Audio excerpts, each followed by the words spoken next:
Chapter 21 The Federation Issue. As soon as the 1954 general election was over, the opposition parties began agitating for another election. When the cocoa price was pegged, they really felt that they had got something concrete to criticize, and they began their drive for a federal form of government, a subject which they could certainly not have studied in any great detail, for they would have been the first to campaign against the cost of operating such a system in a country of just under 92,000 square miles, with a population of 5 million people. But the word federation was to become almost an obsession with them.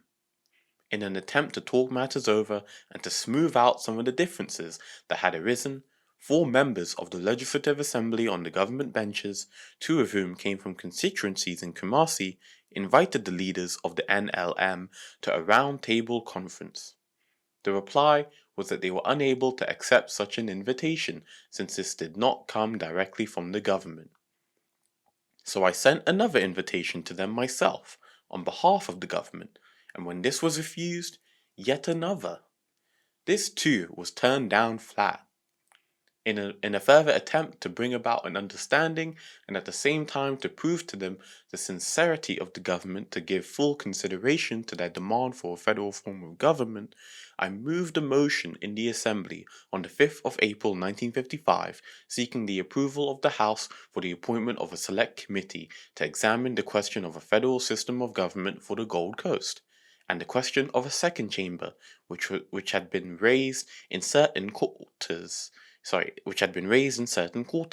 and after consultation with the responsible bodies or individuals to make recommendations for the consideration of the Legislative Assembly.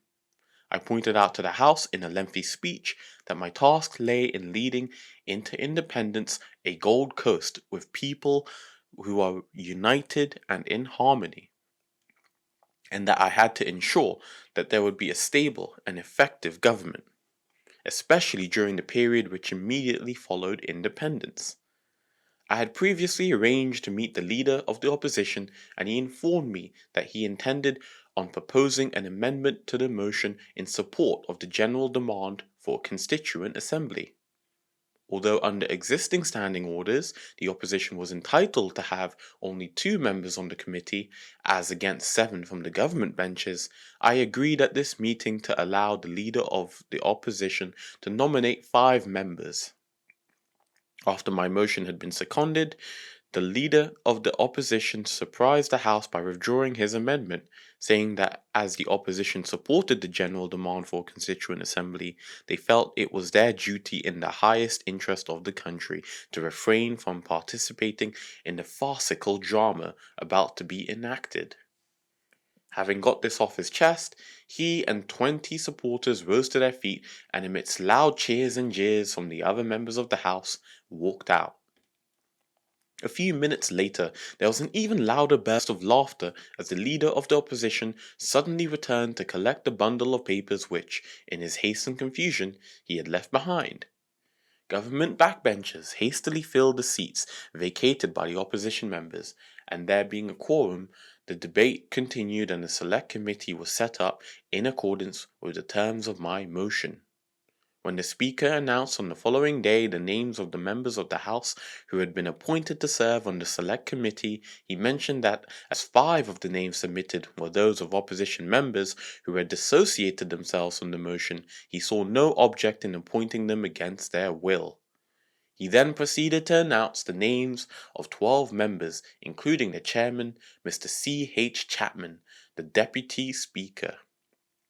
The Select Committee, after holding 22 meetings and considering 279 memoranda and 60 other written communications, issued its report on the 26th of July 1955, in which it declared its decision not to recommend a federal form of government. It recommended that regional councils should be set up to which certain powers and functions of the central government should be delegated to ensure full consultation and collaboration between itself and the various regions in the planning of development. With regard to the creation of a second chamber, the committee suggested that this should be examined again at some future time after the attainment of independence. The NLM and its allies gave as their reason for boycotting the Select Committee the fact that they did not consider that the committee was competent to deal with national matters, in spite of the fact that it was composed entirely of members of the National Legislative Assembly. Because of the way they interpreted a statement made by the Secretary of State that until there was a more settled atmosphere in the Gold Coast, the transfer of power would be delayed, they had got it firmly fixed in their heads that as long as they disagreed with everything the government proposed, they would be assured of delaying independence indefinitely. Every time the constitutional issue was raised in our new assembly, the opposition members gathered up their things and marched out. Violence and intimidation in Kumasi were as rife as ever, and this was being extended to other areas in the country. The British government were the only body who could have forced these obstructionists to see sense, but they remained aloof, apart from giving publicity to the Ashanti situation in both houses of parliament and through the press. Thus, their actions actually served as a stimulant to the unrest in Kumasi. Unless the lawless element felt truly confident of such a backing, they would never have dared to persist in their actions. But in spite of all this, it was depressing to say the least, but I would not give up. A month later, I sought a mandate from the legislature to request Her Majesty's government to send to the Gold Coast a constitutional advisor to help formulate an acceptable constitution for the country, and also to advise on the devolution of powers and the functions to the regions. On the 26th of September, therefore, Sir Frederick Bourne arrived in the country for this purpose, and all parties and organizations concerned were invited to avail themselves of his services. Sir Frederick had many years of experience of constitutional matters in India and Pakistan, and at first, because of his connection with Pakistan, some people were a little worried as to whether he would not advocate a partition of the Gold Coast. But they need have had no fears, as it turned out, for he was not only highly intelligent, but conscientious and sincere in the mission he had undertaken. He also acquired, after a short while in the country, a true affection for and understanding of the people whose cause he took very deeply to heart. He visited all the regions and met and discussed with a great number of bodies and individuals. When he went to Kumasi, however, to meet the leaders of the NLM and its allies, they preferred not to see him, making as their excuse that the government, by passing the States Council Ashanti Amendment Bill, had prejudiced his work and had shown that they were neither sincere nor serious in their attitude to him. Because of the passing of that bill, the opposition were unwilling to take part in any discussions regarding future constitutional developments. Sir Frederick, along with many others, felt that the State Council's ordinance was ill-timed and that it should have been postponed until a later date. But it should be appreciated that the circumstances in the country at that particular time were warranted passing into law an ordinance of that nature, when chiefs were being unjustly destalled for not supporting the Federalist idea. They had no right of appeal, and it was high time that the government took measures to protect them from such unfair treatment. If the bill had been withdrawn, it would have weakened the assembly, and the chiefs for whose benefit it was being put through would have suffered at the hands of those who dealt in corruption, violence, and injustice. The constitutional advisor completed his work and reported to the governor on the 17th of December. In this report, he recommended devolution of certain powers and functions to the regional assemblies, which would be empowered to plan their own developments and to apply for grants in aid from the government. They would be consultative and deliberative, but all legislation would be enacted by the central legislature. The regional assemblies would have no power to levy taxation, and on all constitutional and traditional matters which concerned a particular region, the traditional council and the appropriate regional assembly would be consulted. When I returned to Accra from my sea trip towards the end of September, the Secretary of State for the Colonies, Mr. A.T. Lennox Boyd, extended an invitation to me through the Governor to visit him in London in order to discuss Gold Coast affairs, with special reference to my timetable for the granting of independence. I had already met Mr. Lennox Boyd when I passed through London in 1951 on my way back from America, and I would have welcomed another meeting with him and an opportunity to work out a mutually agreeable program for the transfer of power from the British government to the government, chiefs, and people of the Gold Coast. But it was not as easy as that. The year 1956 had been widely thought of in the country as the year of independence. The whole country, including the Legislative Assembly and its Ashanti members, were firmly behind me and my government in this demand. The present transitional period had already given rise to difficulties. There had been divided authority at high level, divided loyalties in the civil service, criticism against the government for not doing things which it was, in fact, not able to do, and the feeling by some that the government had no power at all and could therefore be ignored. The uncertainty of this transitional period was having its repercussions in commerce, where it discouraged trade and foreign investment. It was also having an effect in the United Nations, for some delegates had already expressed their fears that the British government might now put forward a claim to annex the Trust Territory of Togoland, a question which was before the United Nations. If a definite date could be fixed for the transfer of power by the British government, the leaders of the opposition parties would act in a more responsible and cooperative manner. Although the government and the party had now decided to be in favor of regional devolution, and although we would never be able to agree with those who talked of federation or nothing, such disagreement, I felt, should not hinder or delay the fixing of a date for independence, and the form of government to be adopted thereafter should be left for the people to decide. I therefore replied to the Secretary of State that much as I welcomed his invitation, and much as I hoped I would be able to accept, if such preliminary discussions took place between us, it was imperative that I return to the Gold Coast with something positive to tell my people regarding the date for the final transfer of power. If this could not be assured, then any meeting between us in London would do nothing but create confusion, bitterness, and ill will in this country. The people were expecting me to make a journey to London certainly, but they were banking on my returning with independence in my briefcase. I could not and I would not disappoint them.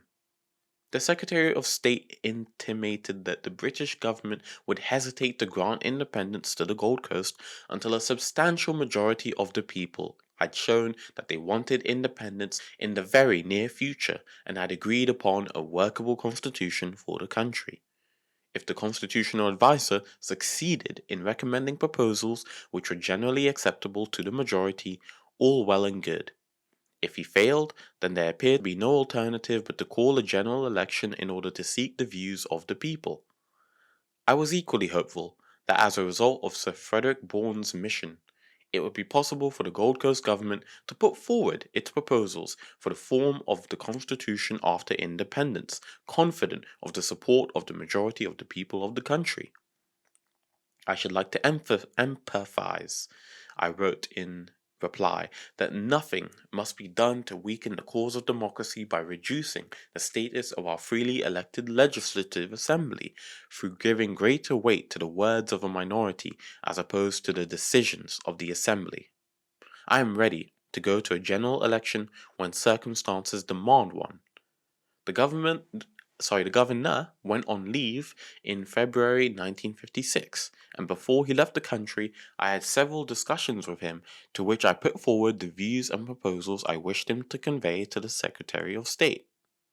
I told him that in an endeavor to satisfy the two conditions laid down by the Secretary of State, that a substantial majority of the people should show their desire for independence in the very near future and should agree upon a constitution which not only met their needs but was also workable, I had convened a conference of all the principal representative bodies and organizations in the country to meet under the chairmanship of Mr. C. W. Tachi Manson, a member of the Gold Coast Public Service Commission, to discuss not only Sir Frederick Bourne's report, but also other matters affecting the form of the Constitution. If a general agreement on the form of the Constitution was reached at that conference, then the government would prepare a white paper setting out its constitutional proposals based on that agreement, and, after due consideration had been given to this throughout the country, it would introduce a resolution adopting the proposals at the budget meeting of the Assembly, which was then due to take place. If this resolution were adopted, then I would approach the British government in order to have the necessary legislative enactments made to give the Gold Coast its independence under the constitution adopted by the Assembly. If the conference failed, then I would prepare a white paper setting out my constitutional proposals and have it debated at the budget session of the Assembly. If circumstances then demanded a general election, I would go to the people for their verdict. But, I added, if I go to a general election to seek a mandate from the people that my constitutional proposals are acceptable, and if the people desire to enter upon independence under that form of constitution immediately, and if I am returned to power with that mandate, even though it might be with the smallest of majorities, and irrespective of the fact that the winning party might be in the minority in one or more of the regions of the country, I want assurance that the British government would, after a resolution has been duly passed by the new Assembly, declare a firm date for independence and take immediate steps to enact the necessary legislation for the transfer of power to the Gold Coast government. I had invited Sir Frederick Bourne to return to the Gold Coast as constitutional advisor to the conference that I had called and which opened at Achimota on the 16th of February. It was attended by delegations from the Brong Kiapiem Council, the CPP, the Ex-Servicemen's Union, the Muslim Council, the Joint Provincial Council of Chiefs, the Trades Union Congress, the Transvolta/Togoland Council, and local government councils in the Northern Territories. The NLM and its allies had, as was expected, refused to associate themselves with the conference. At the second meeting, the Joint Provincial Council delegates asked permission to use what persuasion they could to bring about a change of heart in the Asante Man Council and the National Liberation Movement and its allies, and to see if they would not send representatives to the conference. And so the conference was adjourned for a week to enable the Joint Provincial Council delegates to contact these bodies, but it was all in vain and their mission was unsuccessful. On the 8th of March, 2 of the 4 Joint Provincial Council delegates made another effort on behalf of the conference to persuade these obstructionists to take part in the proceedings, but they returned after 4 days unsuccessful once more. The conference came to an end on the 16th of March and issued its report forthwith. Almost all the recommendations of the Sir Frederick Bourne report were agreed upon, and in addition it was recommended that there should be a House of Chiefs in each region to discuss social and cultural legislation. The conference, due to the continued absence of the NLM, had failed to meet the terms required by the Secretary of State. I therefore set to work to produce my own constitutional proposals for the Gold Coast independence in order that they could be circulated before I introduced my motion on the white paper resulting therefrom at the budget session of the Assembly in the middle of May. I was, however, far from happy. Apart from the continued and deliberate refusals of the NLM and its supporters to cooperate in any way whatever, violence was still common in Kumasi and nothing appeared to be done to check this. Then arms and ammunition were found in both camps and those responsible for their possession were hauled before the court. Because of this, I felt that if a general election were held in the near future, it appeared extremely doubtful that it would be done without violence. What guarantee was there, also, that the NLM, who must know from the outset that they could not hope to win a majority in the general election, would change their present attitude even after the general election had been held? The members of my party executive were almost unanimous in voting against the general election, and even to mention the subject was like raving a red rag before a bull. And so I asked Sir Gordon Haddo, the officer administering the government in absence of the governor, to convey my decision against going to a general election and my reasons for this decision to the governor so that he could bring this before the Secretary of State during their forthcoming discussions. Constitutionally and politically, I did not see any necessity for going to a general election before independence. I assumed that the British government would grant us self-government at the date we had in mind without having to plunge the country into a general election, because I feared that an election campaign might be used in some quarters to cause riot and bloodshed and general confusion in the country. The Secretary of State, while sympathizing with my point of view, intimated that as the Achimota Conference had failed in providing the requisite agreement, there appeared to him to be no alternative but to hold the general election. I sent for Kojo Botsio. There is only one thing for it, I told him. You will have to fly to London on my behalf and put over my views to the Secretary of State and the Governor. I wish I could go myself, but you know as well as I do that this would be impossible at the present time. Kojo nodded his head in agreement. I sent for Daniel Chapman and told him to book a passage on the London plane the following day, and tell Erica, I called out to him as he was halfway out the door, that I do not want to be disturbed by anyone for the next couple of hours. I turned to Botsio. This is a vital mission, Kojo, and you must be sure to put over all the facts. Make it clear from the outset that neither I, my party, nor indeed the overwhelming majority of the people of the Gold Coast can accept the proposal to go to a general election before independence. Explain how this would lead to confusion and would tend to destroy the confidence that the people have in the government. It would completely ignore the developments of the past few years and would set the clock back. I brought my party into power with a mandate to negotiate for self-government now. We still have a great and an increasing majority in the Assembly. The government has never been defeated on a vote of confidence, and I am expected to fulfill my promise to the country.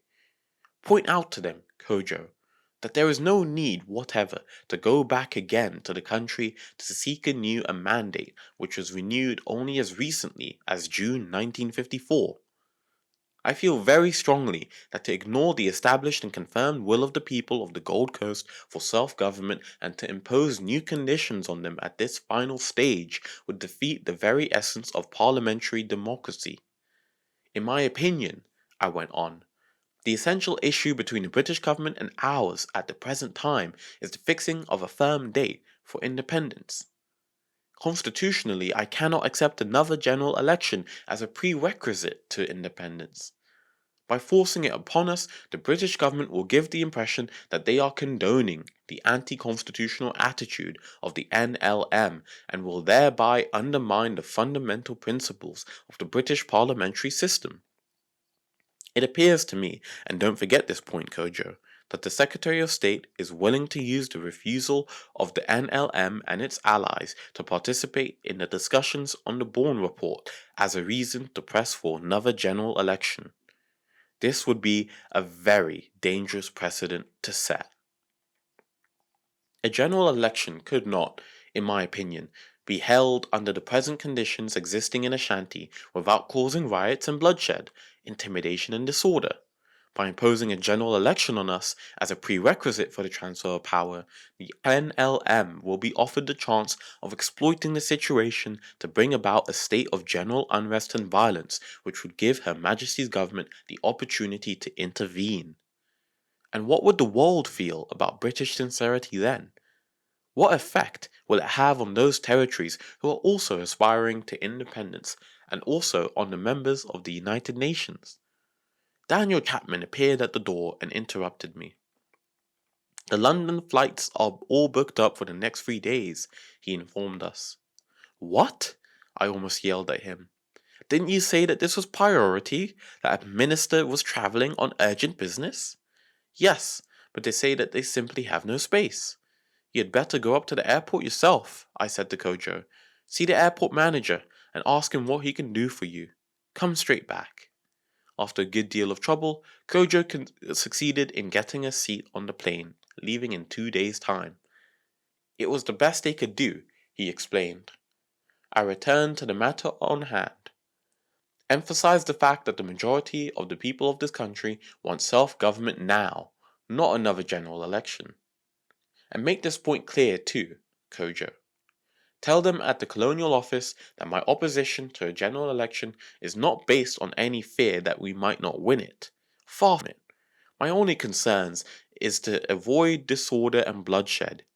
To give in to the NLM would only encourage their willful defiance of the Constitution and would go against the will of the majority. God knows that I have always advocated the need for strong opposition, and I am content that political disagreement is just as it should be under a system of parliamentary democracy. And you might add, Kojo, that as far as I am aware, the Secretary of State has never made any public statement, either inside or outside of Parliament, condemning the violence being perpetrated in Ashanti. In fact, nothing has encouraged the NLM more than the statement he made saying that there would have to be a general agreement, whatever that might mean, before self-government was granted. You might also add that I was very surprised that no apology was demanded from the NLM when they stoned the governor's car in Kumasi. I then detailed my plans to present my white paper at the forthcoming budget session of the Assembly, and a second white paper indicating the amendments to be made to our existing constitutional instruments to enable the Gold Coast to become a sovereign and independent state within the Commonwealth, and, after a debate on these, to make a formal motion for independence. I would then expect the British government to proceed with the enactment of the necessary legislation to grant us our independence. I stressed the ill effects that the uncertainty of this transitional period was having on the country, and ended by saying that it was my firm resolve not to weaken the cause of democracy in the Gold Coast by setting at naught the provisions of the Constitution and the powers of our Legislative Assembly. On March the 23rd, Kojo Botsio took off from Accra Airport. I did not want to cause comment by seeing him off, and had to content myself with waving to the plane as it roared over my house. It was an anxious mission for him, and I knew that he felt deeply the responsibility with which he had been entrusted. But I don't think I could have relied on any better man for putting over my views. Both the governor and Mr. Botsio returned to Accra a week later. It was Good Friday, and I had arranged to tour 3 hospitals in Accra. I had not known at the time I had made arrangements for this that Kojo would be returning on the same day, for I had no word from him apart from a cable to say that he had arrived safely. Anyhow, we managed to have a short chat before I set out, and he assured me that things had gone well, though perhaps not exactly as I had planned. He had been oppressed, he said, by the sincerity of Mr. Lennox Boyd, and he felt sure that he was genuinely out to help the Gold Coast gain its independence. But it looks as if a general election is the only answer, he said.